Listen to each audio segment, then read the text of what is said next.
My mother-in-law pointed at my 12-year-old and announced, "Your daughter is a nobody in our family." Then she said, "So take her and get out." I just smiled and replied this. Her face drained of color when she realized that the house was... People think you can feel when you're about to become the villain in someone else's story. Like you'll get a warning, a dramatic soundtrack, a sign from the universe. Nope. For me, it started with groceries. Not the fun kind. The kind where you're standing in a Brooklyn supermarket late at night, comparing prices on oatmeal because someone upstairs thinks generic is a moral failing. That was my life. My name is Claire Callahan. I'm an art conservator, meaning I make damaged, priceless things look like time never happened to them. In other words, I fix messes for a living. I just didn't expect to marry into one. We lived in a brownstone in Brooklyn Heights, one of those tall, narrow houses people photograph and call charming, while ignoring the fact that it's basically a money pit with nice windows. Judith, my mother-in-law, called it the Callahan home, like it came with a family crest. In reality, it came with a mortgage, property taxes, insurance, utilities, repairs, and a steady stream of emergencies, Judith announced like she was reading breaking news. My husband Andrew was a junior architect at a small firm. Good guy in public, polite, quiet. In private, he had a talent for turning into furniture whenever his mother entered a room. His dad, Harold, had suffered a stroke about a year and a half before everything really detonated. He used a wheelchair, needed daily meds, therapy exercises, and constant routines. Judith treated his care like an insult she'd personally been handed. So the routines became mine. And quietly, so did most of the bills. It wasn't that Andrew didn't contribute. He did. But the heavy, ugly parts, the parts that kept the house running, those were mine. The auto pays, the insurance calls, the pharmacy refills, the co-pays. Judith didn't call it help. She called it your responsibility. Because Andrew was her son, Harold was her husband. The brownstone was her home. And I was the woman Andrew had brought into the family, which, in Judith's mind, meant I owed them interest. The only person in that house who consistently treated me like a human being was my daughter Paige. Paige was 12. Funny. Observant. The kind of kid who could tell you what mood someone was in just by the way they shut a cabinet. She wasn't Andrew's biological child. That detail mattered to exactly one person on Earth. Judith. Judith didn't say it outright at first. She didn't have to. It was in the way she introduced Paige to strangers. "This is Claire's daughter," she'd say, as if Paige belonged to the lost and found. Not my granddaughter. Not even our family. Just Claire's. Like Paige came with me the way a carry-on comes with a flight. And Judith didn't like carry-ons. In that house, love was measured in bloodlines and obedience. Paige had neither. She still tried. She'd hold doors, pick up her own plate, help Harold with a blanket if it slipped. Normal kid things. Judith would stare at her like Paige was attempting fraud. Then she'd look at me and say, "She's very comfortable here." Which was Judith speak for, "Your kid is taking up space." Andrew would give me that look, the one that said, "Please just ignore it. Don't start." So I ignored it, because I wasn't trying to start anything. I was trying to keep my daughter safe and my credit score alive. I told myself it was temporary. I told myself Andrew would grow a spine. I told myself Judith would soften with time. That was adorable of me. And then Samantha came home. Samantha arrived on a rainy Thursday in late spring, like a storm system with luggage. She was Andrew's younger sister. 30, divorced, dressed like she was walking into a photo shoot, not moving back in with her parents. She showed up with 3 oversized suitcases, each one with shiny gold hardware like it had its own ego. Judith rushed to her like she'd been waiting at a train station for a soldier returning from war. "My baby!" she sobbed, squeezing Samantha's face. "My poor baby!" Samantha sniffled dramatically. "They were monsters," she said, collapsing onto the entryway bench. "His mother made me do dishes. Every day." Judith gasped like Samantha had just described torture. "They don't deserve you," Judith hissed. "You're home now. You'll rest." Then she turned, same tone, same certainty, and pointed at me. "Claire," she said, "juice, and take her bags upstairs." No hello, no how are you, just a task list. I didn't move right away because I was holding Paige's hand. Paige had been doing homework at the kitchen table and wandered over when she heard the commotion. She looked at Samantha's suitcases like they might explode. Samantha noticed Paige and smiled. Not a warm smile, a smile like a cat noticing a bird. "Well," she said, dragging out the word, "who's this?" Judith answered before Paige could. "This is Claire's daughter," she said. "Paige." Just the name. No affection attached.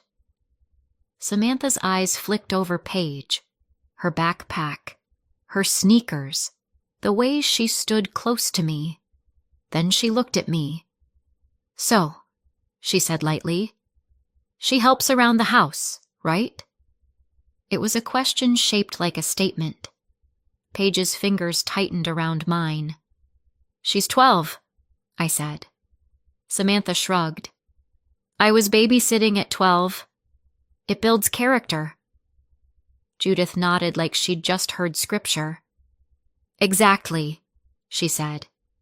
"Paige needs discipline." Paige's face went still. She was used to Judith's little digs, but this one was different. This one was about ownership. Andrew appeared in the doorway, startled.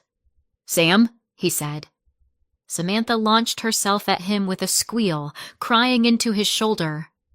Andrew hugged her awkwardly and glanced at me like he was waiting for instructions. I didn't give him any, because I knew how this worked. Samantha would cry, Judith would rage, Andrew would fold, and I would be expected to make everything smooth. The first demand came before dinner. Samantha walked into my studio. I should explain the studio. It was a converted back room on the first floor with big windows and a locked cabinet for chemicals. It wasn't a cute craft corner. It was my workspace. Solvents, varnishes, documentation, gloves, the whole system. And on my easel was a 19th century seascape I was restoring under contract. The kind of painting people insure for more than my annual salary. The kind of painting you don't touch unless you like lawsuits. Samantha stepped in like she owned it. "Oh," she said, scanning the room. "This is bright. I like it." I stood up slowly. "Hi," I said. She turned, startled, like she hadn't expected the room to have a person in it. "Judith said I can have this room," she chirped. I blinked once. "Judith doesn't get to assign my studio," I said. Samantha pouted. "It's just a room," she said. "I need light and space. I'm healing." "You can heal in the guest room," I said. "Or the upstairs office." She wrinkled her nose. "That office smells like old man." I didn't respond. She smiled again. That same cat smile. "Okay," she said brightly. "I'll tell Mom." Of course she would. Judith arrived 10 minutes later, footsteps heavy in that old house way, and stared at my easel like it offended her. "You're painting again," she said, like I'd taken up gambling. "I'm working," I corrected. Judith scoffed. "Pictures," she said. "You act like you're curing cancer." I didn't argue. I just said, "Samantha can't have this room." Judith's face tightened. "She needs it," she snapped. "She's my daughter." "And this is my studio," I said. Judith's eyes narrowed. "And whose house are you in?" she demanded. I held her gaze. The funny thing about that question, I could answer it.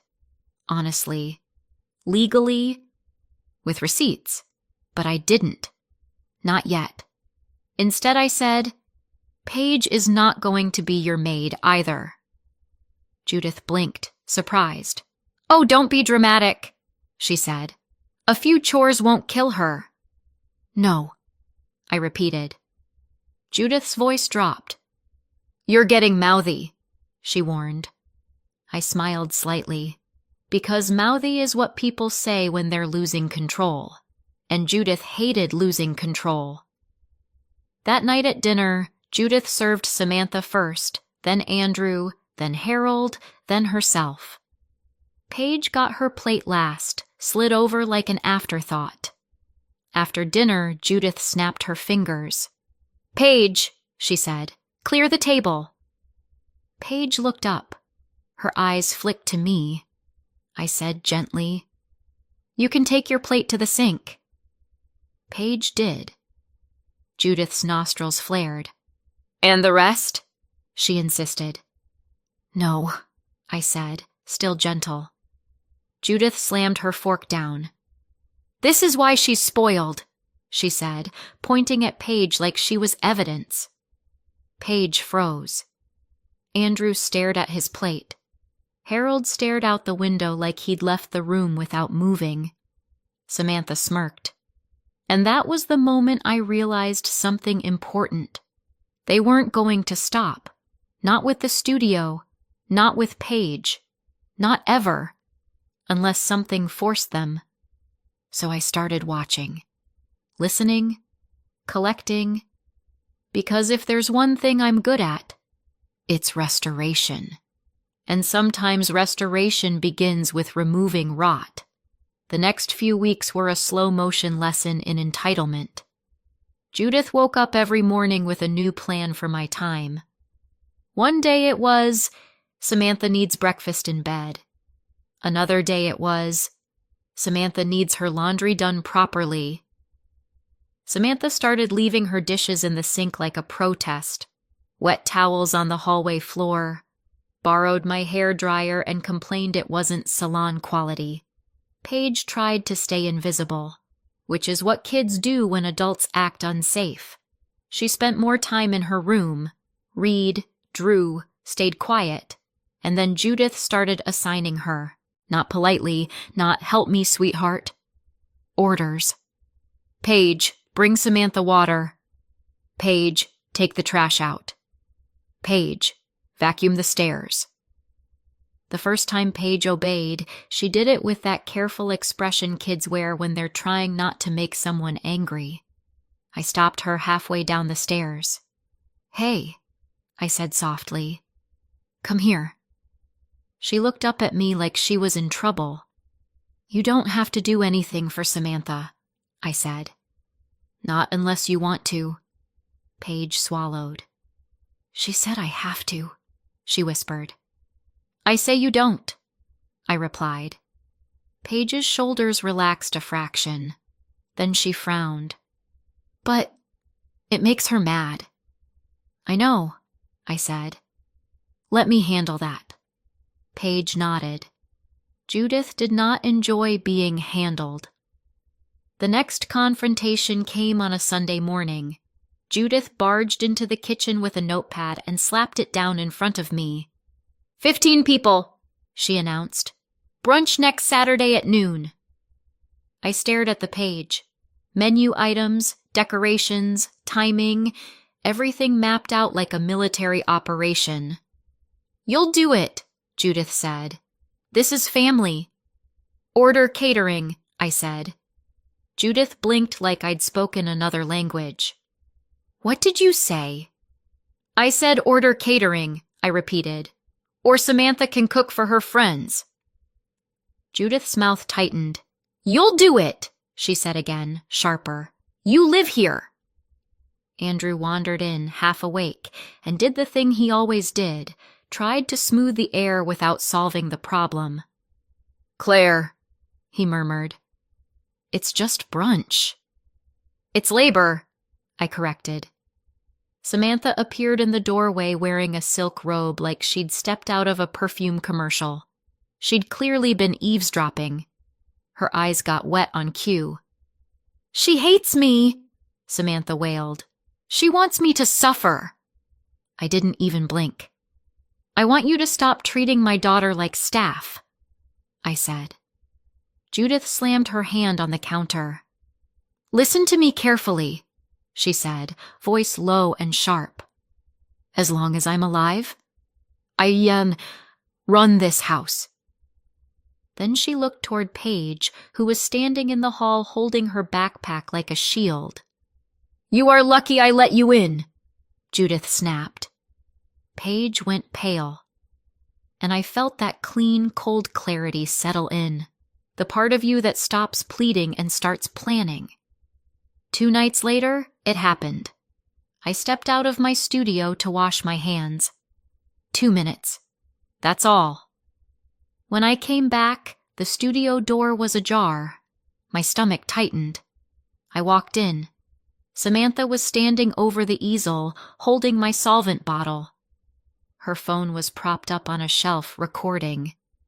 "Guys," she was saying to the camera, "I'm literally watching her restore this antique painting." I froze. "Samantha," I said flat, "put that down." She jumped. The bottle tilted. A thin stream of solvent splashed onto the lower corner of the canvas. Time did something weird. Everything slowed, like the air thickened. The solvent started lifting pigment. A smear. A bloom. The beginning of a disaster. Samantha looked at the wet patch like it was someone else's problem. "Oh my God," she whispered. "It's fine, right? It's just cleaner." "It's not cleaner," I said quietly. Paige appeared behind me in the doorway and froze. Samantha's eyes darted to Paige, and because Samantha couldn't help herself, she tried to redirect. "Why is she even in here?" Samantha snapped. "She shouldn't be allowed around chemicals." I turned slowly. "Get out," I said. Samantha stormed out, already rehearsing how to be the victim. Paige stayed, silent. I crouched down in front of her and took her hands. "You didn't do anything wrong," I said immediately. Paige swallowed. "She's going to blame me." "She can try," I said. "But I saw it. I know what happened." Paige nodded, eyes glossy. Then my phone buzzed. A bank alert. Transfer complete. I frowned, confused. Then my stomach dropped. I opened my banking app. My savings account, my emergency fund, was missing. Not a few $100s. A full chunk. Gone. I walked into the living room where Andrew was sitting, staring at the TV without watching it. I held up my phone. "Where is my money?" I asked. Andrew's throat bobbed. "It was for Samantha," he said. I blinked once.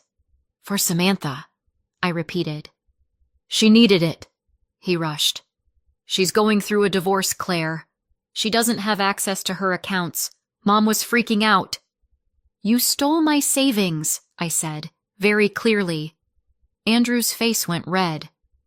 "I didn't steal," he snapped, defensive. "We're married." "That account is in my name," I said. "You moved money without my permission." Andrew looked away like shame was a lighting issue. "She needed a lawyer," he muttered. I stared at him for a long moment. Then I said, "Did you know she just damaged a painting in my studio?" Andrew froze. His mouth opened, then closed. Judith's voice drifted from upstairs. She was on the phone, telling someone how unstable I'd been lately. Andrew's shoulders sagged. "We'll fix it," he whispered. I tilted my head. "You?" I asked. "Or me?" He didn't answer. And that was the moment I stopped trying to save the marriage. Because it's hard to stay married to someone who treats you like a resource, and it's impossible to stay married to someone who lets your child be treated like disposable. That night, Paige slept in my bed, not because she was scared of the dark, because she was scared of the people in the house. I lay awake listening to the creaks of an old building and the quiet hum of my own thoughts. And I made a decision. Not a dramatic one, a practical one. Some damage isn't accidental, it's intentional. And you don't repair intentional damage by being nicer. You remove the source. The next morning, Judith acted like none of it mattered, like the painting was just a picture, like my savings were family money, like Paige was a nuisance ruining the vibe. That weekend, the brunch happened anyway. Not because I cooked, because I didn't. Judith ordered catering last minute and screamed until it appeared. Samantha wore a satin dress and filmed herself walking down the staircase like she was in a reality show. At one point, Samantha shoved a tray toward Paige. "Hold this," she said, without looking. Paige glanced at me. I shook my head. Paige stepped back. Samantha's eyes narrowed. "Excuse me?" she snapped. Paige's voice was small but steady. "No," she said. Judith swooped in immediately. "What did you just say?" Judith demanded. Paige swallowed, trembling. "I said no," she repeated. Judith turned her fury on me like a spotlight. "Teach your child manners," she hissed. "My daughter has manners," I said. "She's not your server." Judith's lips curled. "She's not my anything," Judith said, cold. The room felt too quiet for a second. Then Judith pointed. Not at me, at Paige. Like Paige was a stain on the carpet.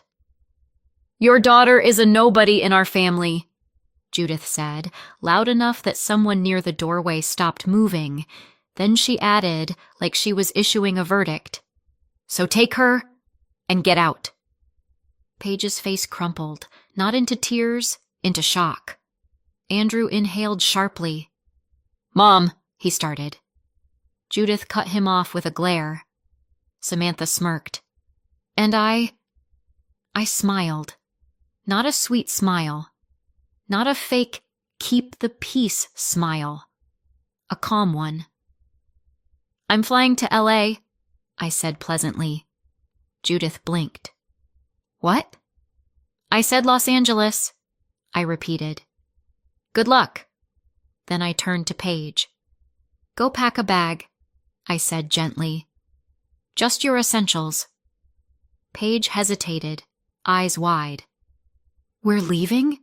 she whispered. "Yes," I said. "Right now." Judith recovered enough to scoff. "You don't scare me," she snapped.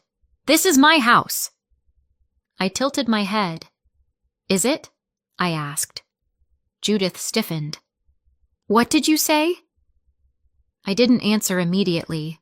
I walked to the entryway table where mail was stacked in Judith's usual chaotic pile, and I picked up a folder, the one I kept there deliberately, because Judith never touched my paperwork. She hated paperwork. She hated anything she couldn't bully into submission. I pulled out copies, deed, mortgage statements, and held them up. My name, right there, right beside Andrew's, and Judith's. Judith's face changed. Not anger, recognition, fear. Andrew went pale. Samantha's phone lowered. "You're bluffing," Judith whispered. I shook my head. I've been paying the mortgage, I said calmly. From my account. For years. Judith's mouth opened. Closed. No, she said sharply. You wouldn't. I smiled. I already did, I said. I held up my phone. Auto pay. Canceled. I'd done it that morning. Quietly. After booking 2 one-way tickets. Brooklyn to LA. Judith's face drained of color. Andrew stared at me like the floor had vanished. You're going to ruin us, Judith whispered. I shrugged. I'm not ruining anything, I said. I'm just not saving you anymore. Paige came downstairs with her backpack and a small duffel. She looked terrified. I took her hand. Judith stepped forward like she was going to block the door. Andrew didn't move. He just watched. Because that's what he did. I looked at Judith. You should have thought about this before you called my daughter a nobody, I said. Then I opened the door. And we walked out. The first week after we left, my phone didn't stop. Judith called. Andrew texted. Samantha sent voice notes, long, sobbing performances where she claimed she was being targeted. I didn't answer. Not because I was being dramatic. Because I was busy. I had a 1-year contract in Los Angeles at a conservation lab. Good pay, serious work, professional respect, and something I hadn't had in a long time. Air. Paige adjusted faster than I expected. Kids do that when they finally feel safe. She stopped flinching every time a door shut hard. She slept through the night. She started humming while she did homework. Little things that make you realize how much fear she'd been carrying quietly. Back in Brooklyn, the house started falling apart almost immediately. Not physically, financially. Overdue notices, late fees, calls from the loan servicer. Judith tried to fix it the only way she knew how, by screaming at customer service. It did not work. Harold's routines fell apart too. Med refills slipped. Appointments got missed. Something went wrong. He ended up in the hospital again. Andrew called me from a waiting room, voice raw. Dad's in trouble, he whispered. I closed my eyes. Not because I didn't care. Because I did. Is he stable? I asked. Andrew swallowed. They don't know yet, he said. Mom says she didn't know what to give him. I was quiet for a second. Then I said, I did know. Andrew's breath hitched. Claire, please, he whispered. We need you. I stared out the window of my temporary apartment in LA, watching palm trees sway like they had no idea what Brooklyn stress felt like. I'm not your emergency plan anymore, I said softly. Then I hung up. Samantha's situation didn't improve either, because Samantha's divorce crisis wasn't just emotional, it was financial. Credit cards, loans, people who wanted their money back. Collectors started calling the house. Samantha started spiraling. The brownstone turned into a pressure cooker, Judith blaming Andrew, Samantha blaming everyone, Andrew drowning in it all. Months passed. I didn't go back. Not for Judith's guilt trips. Not for Andrew's apologies that didn't come with action.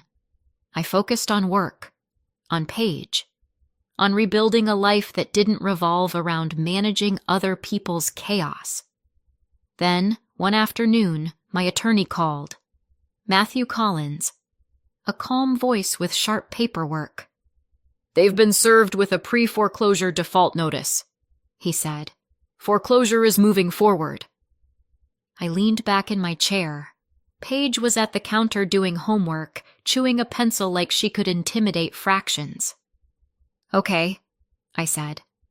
Matthew paused. "You're not surprised," he observed. "No," I said. "I'm prepared." "They reached out," he added. "They want you to come fix it." I smiled. "Of course they do," I said. A week later, I flew back to New York, not alone, with Paige and with Matthew. We walked into that brownstone like we belonged there, because legally, I did. Judith opened the door and froze. She looked older, not in a dignified way, in a hollow, stressed way. Andrew stood behind her, pale and exhausted. Harold sat in his wheelchair near the staircase, staring at nothing. Samantha was on the couch scrolling her phone like denial had Wi-Fi. The air smelled like stale takeout and panic. Judith forced her voice into something sharp. "Well," she sneered, "you came back." I didn't sit. I nodded toward Matthew. "This is my attorney," I said. Judith's eyes widened. Samantha scoffed. "Oh my God! Are you being dramatic?" Matthew opened his folder. "I'm here to discuss options," he said evenly. "You have very few." Judith snapped. "This is our home." Matthew didn't blink. "It's a property secured by a loan," he said, "and the loan is in default. Foreclosure is pending." Judith's mouth opened. Andrew swallowed. Samantha's phone lowered. I stepped forward. "I spoke with the lender," I said. "They'll allow reinstatement and a refinance." Judith's eyes lit up with desperate hope. "See?" she snapped at Andrew. "She'll fix it." I held up a hand. "Not for free," I said. Judith's hope froze. "I will only take over the loan and pay the arrears if the property is transferred entirely into my name," I said. "Quitclaim deed. Signed." Judith's face went white. Andrew took a shaky step forward. "Claire," he pleaded. "Come on. It's my family's house." I looked at him, and for the first time in years, I didn't soften my voice for his comfort. "Your family treated my daughter like trash," I said. "And you watched." Andrew's eyes filled. "Please," he whispered. Samantha snorted. "This is extortion," she muttered. Matthew looked at her. "It's leverage," he corrected. "And it's legal." Judith's hands trembled. "You're taking everything from us," she whispered. I tilted my head. "No," I said. "I'm taking back what I paid for." Judith's voice cracked. "What about us?" she cried. I looked at Paige. Paige stood beside me, quiet but steady. I turned back to Judith. "What about her?" I asked. Judith flinched. She couldn't say it now. Not with me standing there. Not with a lawyer in the room. Not with the truth sitting on the table. I nodded once. "Sign," I said. "Or don't. But if you don't..." I walk out, and the lender takes the house. It took 15 minutes.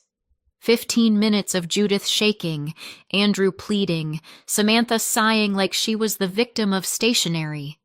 Then they signed. Matthew collected the papers. "Good," he said. "We'll proceed." Judith looked at me, wet-eyed. "You're evil," she whispered. I nodded once. "If protecting my child makes me evil," I said calmly, "then yes." Then I turned to Andrew. "I'm filing for divorce," I said. Andrew's face collapsed. I didn't argue. I didn't scream. I didn't beg him to understand, because if someone lets a 12-year-old get called a nobody, they're not confused. They're committed. I took Paige's hand. We walked out. And this time, I didn't look back. A year later, Paige and I were still in Los Angeles, We weren't glamorous. We weren't performing for anyone. We were peaceful. Paige joined an art club, made friends, laughed loudly again. She stopped apologizing for existing. As for the brownstone, it was in my name. I renovated it slowly, carefully, the way I restore paintings. Remove what's rotten. Stabilize what's worth saving. Protect what's vulnerable. And then I sold it. Not out of spite, out of closure. Sometimes Paige would ask, quietly, "Do you think they ever felt bad?" I'd look at her and say, "It doesn't matter. Because guilt doesn't undo damage. But choice? Choice does. They made theirs. And I made mine. I chose my daughter. Finally. So tell me, did I go too far? Or not far enough? Let me know in the comments. And if you're new here, subscribe for more.